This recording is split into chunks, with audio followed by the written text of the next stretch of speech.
When you're looking at optimizing mitochondrial function, it is giving the mitochondria what it needs to make energy effectively and to address the stress of making energy. Okay. Vitamins, minerals, nutrients, antioxidants, getting rid of heavy metals. This is your work. This is my work. The challenge with all of that, though, is that it takes time. Yeah. It doesn't happen overnight. And so I've kind of fallen in love with a compound called Methylene Blue that you know of. Yeah. That is a very novel compound in some respects, but it's been around for a long time. But it's one of the most effective ways at supporting mitochondrial function right now. And the reason is that it works on the energy production cycle of things. It helps with energy production, and it also works directly like an antioxidant.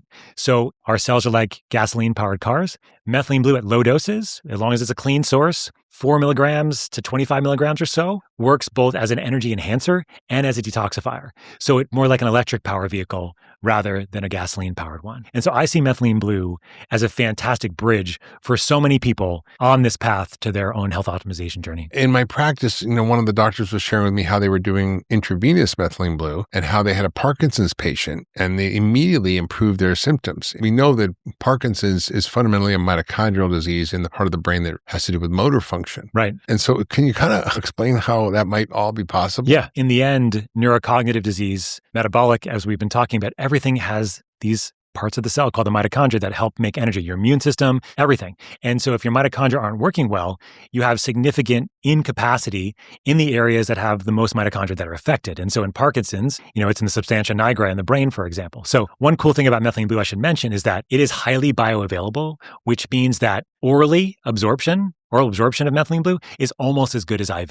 The only difference with IV is at how fast it gets in the body, but most people don't need IV. Most people can use oral and get the same mitochondrial benefits.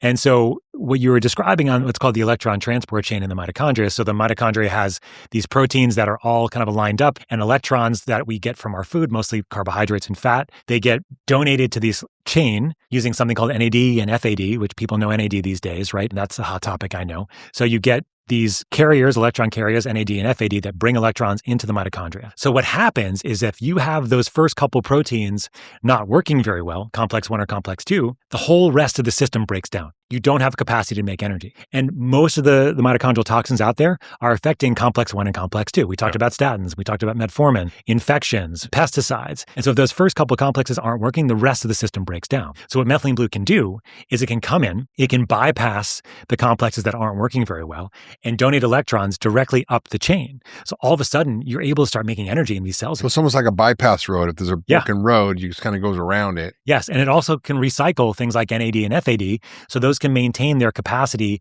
to take electrons from your food, even if those particular complexes aren't working as well as they needed to. So it's this amazing capacity to bypass and compensate for almost any capacity or incapacity of the electron transport chain to work. So typically milligram dose that I find that's really great for the mitochondria is somewhere between 8 to about 25 milligrams a day. If you're keeping the dose less than 30 milligrams per day, you don't even have to take a day off, and you can take it every day. If you're taking above 70 or 80 or 100 milligrams of Methylene Blue, then you do need to take more days off. So the thing about it, Methylene Blue kind of has this sort of bimodal capacity. What I mean by that is like low doses of it around what I just described as a range, fantastic mitochondrial function. Sometimes a little bit higher than that, but up to when you get to about a milligram per kilogram, which is around 50 to 70 milligrams of Methylene Blue and above, what happens then is it becomes more of an anti-infective, actually. It's a fantastic antimicrobial at higher doses. It does that because it produces something in the body called hydrogen peroxide. And hydrogen peroxide, you can buy at the store. It's actually what your white blood cells produce to kill infections. Exactly. And so what Methylene Blue does is it creates more of a hydrogen peroxide capacity, and you kill bugs easier, and you also enhance your antioxidant systems if you have the capacity. And that's the key. And that's why if you have an acute infection, I use it all the time at high doses. But if you have a chronic infection, chronic Lyme, chronic mold, I use it at the higher doses, but I ramp them up. Because if you give somebody a high dose of Methylene Blue right off the gate and they have chronic Lyme, they're not going to feel good if you give them 50 or 100 milligrams right away. So slowly increasing their dose, mitochondrial support, and then higher doses can be fantastically effective for chronic Lyme, for chronic mold, even viral infections as well. I've seen some really interesting things. But the majority of people are going to be using lower doses for mitochondrial function